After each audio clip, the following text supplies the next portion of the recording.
Salam guys, semua balik di sini. Okay, so sekarang ni pukul 3.37, okay, 18 hari bulan. Jadi aku sebenarnya baru je habis menonton Samsung Galaxy Unpacked Januari 2024, yang mana dalam Galaxy Unpacked kali ni, selain daripada dia orang lancarkan line up S-series dia orang yang terbaru, iaitu siri S24, Samsung juga dia ada buat showcasing lah dengan dia punya software set yang terbaru lah, iaitu One UI 6.1 yang banyak memfokuskan kepada AI. So diorang panggil Galaxy AI. So untuk video ni aku tak tahu macam mana nak cerita, sebab ada banyak benda yang diorang showcasing, and hopefully aku boleh cover sebanyak mana yang aku boleh lah sampailah ke tahap yang korang tak boring lah untuk tengok video ni. Sebab aku rasa video ni mungkin akan sedikit panjang, tapi tak apalah memang banyak benda yang aku nak share. Jadi benda pertama yang Samsung bagi tahulah masa diorang buat keynote untuk Samsung Galaxy Unpacked ni adalah mulai daripada siri S24 ni, diorang akan bagi software update dan security update selama 7 tahun. 7, 1, 2, 3, 4, 5, 6 7 tahun. Yang mana masa aku tengok tu, aku macam bapak biar betul kan. So sekarang ni kira Samsung dia dah sama level dengan Google lah sebab Google pun menjanjikan 7 tahun untuk dia orang punya Pixel lineup. So sekarang Samsung dia mengikut jejak langkah Google lah. Yang satu lagi aku lupa nak bagi tahu juga. Lupa. Dia tak ada lupa. Sebenarnya aku ingat aku tengah susun ayat nak bagi tahu. Yang mana minggu lepas aku berkesempatan lah aku dijemput oleh pihak Samsung untuk hands on sendiri Samsung Galaxy S24 series ni.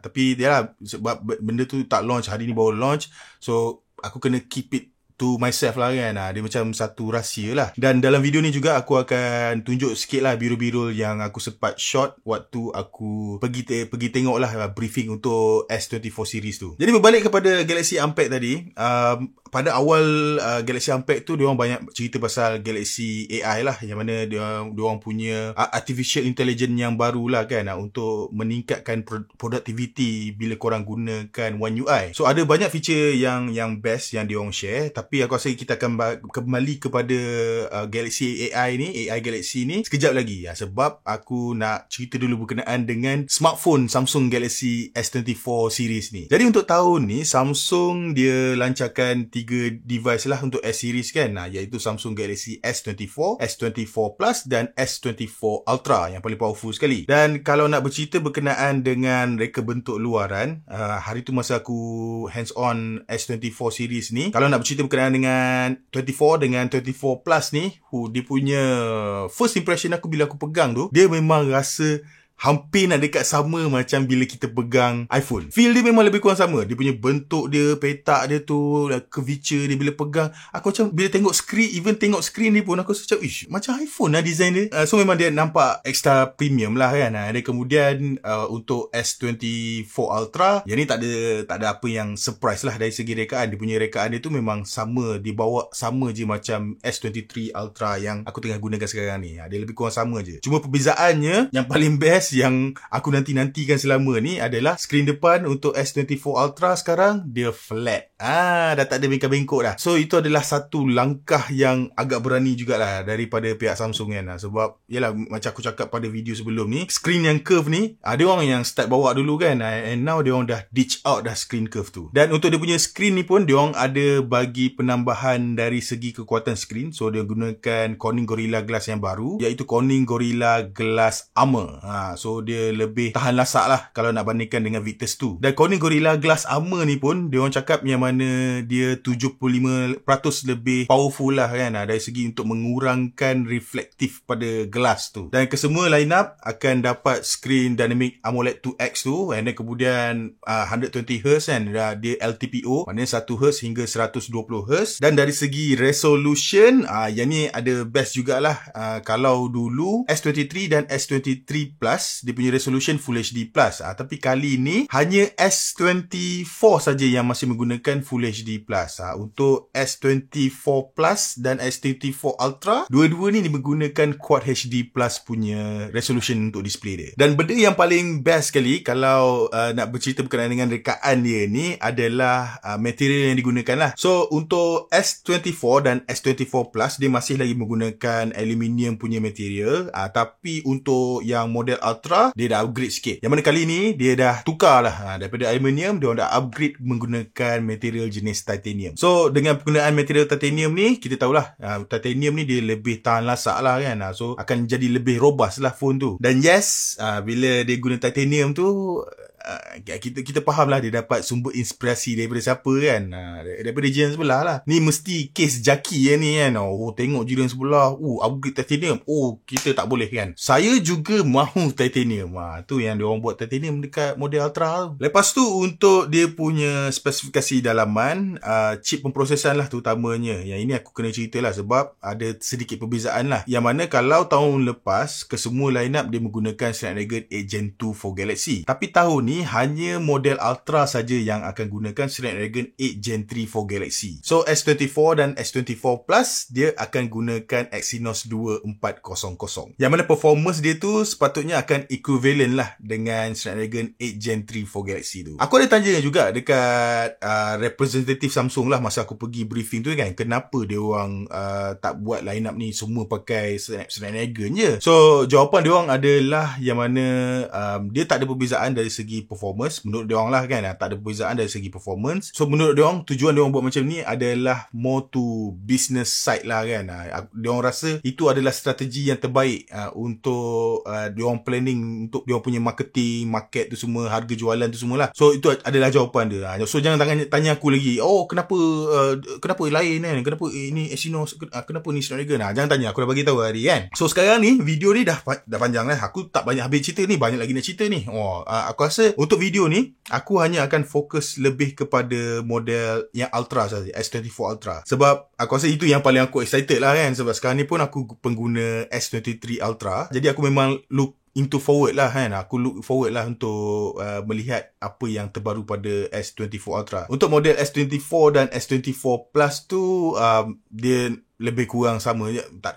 Nantilah kan, nantilah aku cerita pasal yang dua tu kan. Kita fokus pada Ultra je lah. Jadi macam aku cakap pada awal video tadi, dia punya dari segi rekaan dia tu semua nampak lebih kurang sama je. Memang tak ada apa perbezaan pun kalau nak tengok dari segi rekaan tu. Cuma dia punya skrin depan dia tu flat lah, Alhamdulillah lah kan. Dia dah makin flat. Dan kemudian dari segi spesifikasi dalaman, selain daripada digunakan Snapdragon 8 Gen 3, dia orang juga ada buat perubahan dari segi spesifikasi kamera. So kalau dulu dekat S23 Ultra dia orang datangkan dengan setup 4 kamera, yang mana dia ada kamera utama 200 megapiksel tu, and then kemudian kamera ultra wide, kamera telefoto ada 2 kan. So ada kamera telefoto 3 times zoom 10 megapiksel, ada kemudian kamera telefoto 10 times zoom 10 megapiksel juga kan. Tapi kali ni untuk tahun ni dia ubah sikit, yang mana untuk kamera utama masih lagi 200 megapiksel, dan kemudian dia ada kamera ultra wide, kamera telefoto 3 times zoom masih ada 10 megapiksel, dan kemudian yang last kali ni instead of dia bagi telefoto 10 times zoom 10 megapiksel tu, dia orang tukar lah, dia orang bagi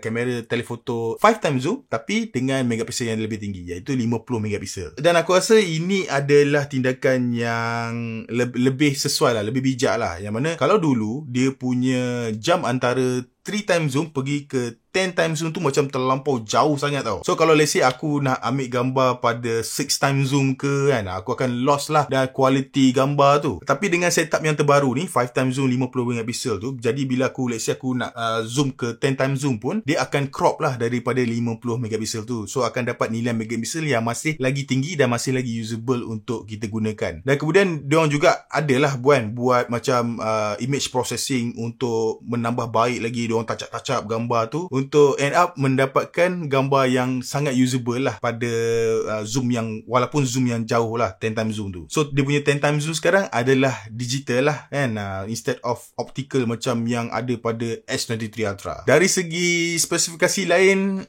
aku rasa itu je lah kot. Saiz bateri sama 5000 mAh. Kemudian dia masih lagi ada S Pen. Berat pun lebih kurang sama. Saiz skrin pun lebih kurang sama. So semua lebih kurang sama. Apa yang membezakan untuk model S24 Ultra ni adalah lebih kepada software side lah, iaitu dengan penambahan Galaxy AI tu. So bila ada perkataan AI ni, kita faham lah kan, ada banyak benda yang smartphone S24 Ultra ni ataupun mana-mana siri S24 ni akan mampu untuk laksanakan tugas tu dengan bantuan daripada komputer lah kan.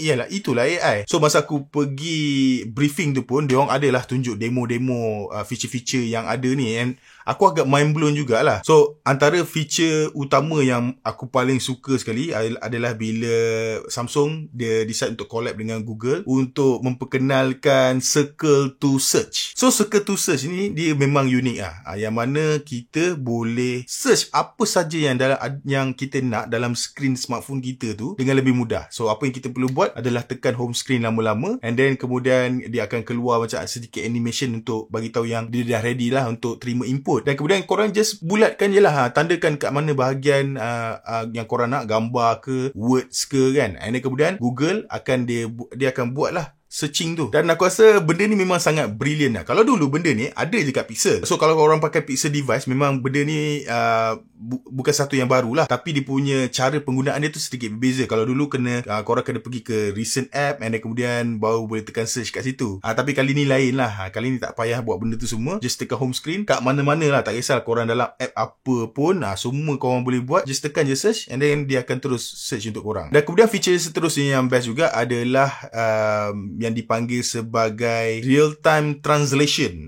Dia real-time translation dari segi call. So dalam demo tu, dia orang tunjukkanlah yang mana dia boleh live transcript perbualan dalam telefon dengan orang yang menggunakan bahasa yang berbeza. So masa tu yang call tu dia cakap bahasa Inggeris, kemudian yang terima tu dia bercakap dalam bahasa Korea. Dan kemudian dalam conversation tu, dia memang dia translate on the spot lah waktu calling tu. So benda tu memang sangat unik lah bagi aku. Cuma mungkin untuk kegunaan aku sendiri, aku tak akan berapa guna lah, sebab aku punya main bahasa aku adalah bahasa Malaysia. Dan bahasa Malaysia buat masa sekarang ni tak termasuk lah dalam 13 bahasa yang dia support sekarang ni. So mungkin in future Samsung akan tambah, tapi buat masa sekarang tak ada lagi. And then kemudian korang juga boleh gunakan S24 series ni untuk buat personal translator. Contoh korang pergi overseas kan, nak tanya tandas kat mana ke, dalam bahasa Mexico ke, bahasa Japan ke, senang. So dia boleh buat interpretation tu dalam live lah, live punya situation. Pilih bahasa yang korang nak cakap, and then kemudian untuk orang tu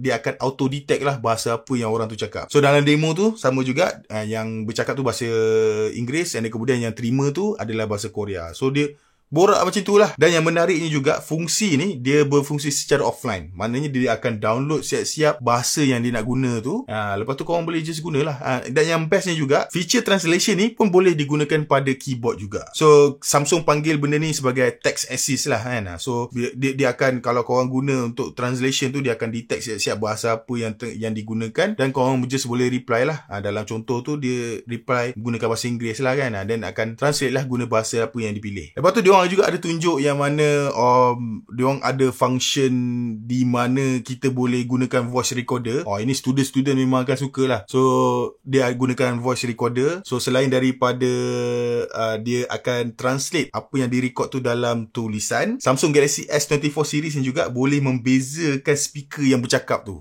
So kalau dalam voice recorder tu ada 3 orang bercakap, dia akan detect 3 orang yang berbeza, dan dia akan terus transcribe dalam tulisan lah. Yang mana aku memang agak jealous lah kan, sebab dulu masa aku belajar benda-benda ni semua tak ada. Semua nak kena jot down kan, main agak-agak je kan.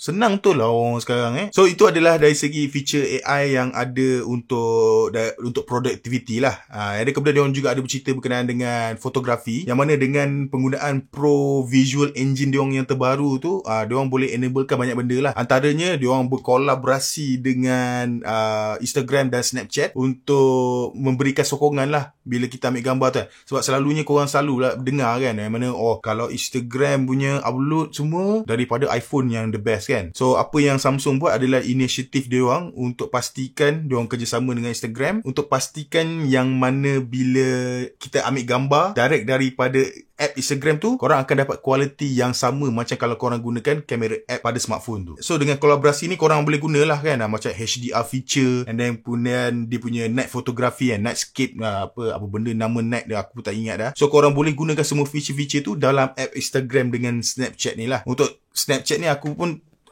tak pernah guna kan, aku guna Instagram je. So aku rasa feature ni memang sangat best lah. Lepas tu dengan penggunaan Galaxy AI ni juga, korang boleh enablekan feature macam korang boleh padam reflection gambar kan. Waktu kita ambil gambar tu, bila ada reflection, dia boleh auto padam. Lepas tu korang boleh fill the image kan. Contohnya korang ambil gambar sengit, and then kemudian bila korang luluskan, ada banyak benda kosong dekat kiri, kanan, atas, bawah tu. So dia akan fill kan, dia guna AI untuk penuhkan kawasan tu secara, dia orang gunakan AI lah. Dan lepas tu korang juga boleh move object. Korang boleh tap and then kemudian gerakkan objek tu nak pergi ke mana-mana. So 3 feature tu memang best gila.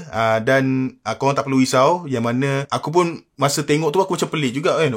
Kalau dia orang buat macam ni, ramai lah orang boleh menipu kan. So apa yang Samsung buat, bagi aku adalah sedikit, bukan sedikit bijak lah, sangat bijak. Yang mana bila korang gunakan feature generative AI ni, AI generative Galaxy AI ni untuk gambar tu semua, dia akan letak satu lambang lah pada penghujung gambar. And kemudian dia akan letakkan juga benda tu dalam metadata gambar tu sendiri. So kita akan tahulah originality gambar tu macam mana kan. Lepas tu dia orang juga ada buat feature instant slow-mo. Instant slow-mo ni dalam dia punya keynote pun aku macam tak, dia macam terlampau simple sangat dia punya explanation tu, yang mana dia macam dia buat tambah lah, dia buat frame interpolation untuk tambah frame rate. Tapi masa aku pergi demo tu, dia orang cakap yang mana function ni hanya berfungsi dalam gallery saja. So apa maksud dia, kalau let's say korang shoot video 4K 30 frame per second, and then kemudian dalam video tu betul, bila korang rasa macam korang nak slowkan video tu, korang just tap lama-lama dekat screen, dan kemudian dia akan aktifkan lah fungsi slow motion tu. Yang mana slow motion ni dia akan tambah lah frame rate tu kan. Tapi yang aku tak fahamnya, apa function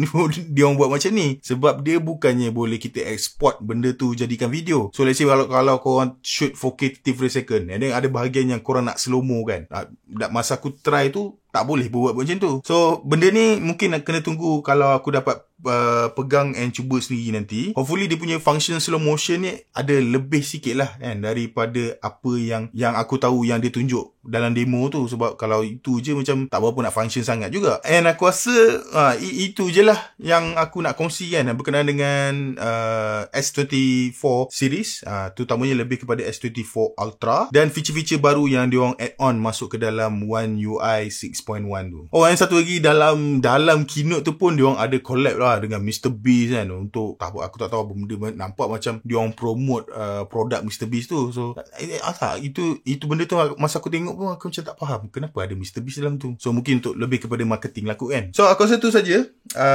perkongsian aku berkenaan dengan Samsung Galaxy Unpacked. Aku memang excited nak try feature AI tu kan, Galaxy AI tu pada S24 Ultra. Pada hari ni juga, kejap lagi pukul 10 pagi 18 hari bulan ni pun, Samsung Malaysia akan lancarkan siri S24 ni secara rasmi untuk pasar Malaysia. So nanti kita akan tahulah kan berapa harga jualan rasmi dia tu semua. Jadi once bila aku dapat harga tu semua, aku akan letakkan lah kat dalam description box di bawah. Jadi guys, aku rasa sampai di sini saja video aku berkenaan dengan Samsung Galaxy Unpacked ni. Aku tak nak buat panjang-panjang, nanti penat aku nak edit. Benda ni nak upload cepat-cepat. Seperti biasa, kalau korang rasa video ni best, jangan lupa untuk tinggalkan like dan subscribe. Kita berjumpa lagi di video yang seterusnya. Bye-bye.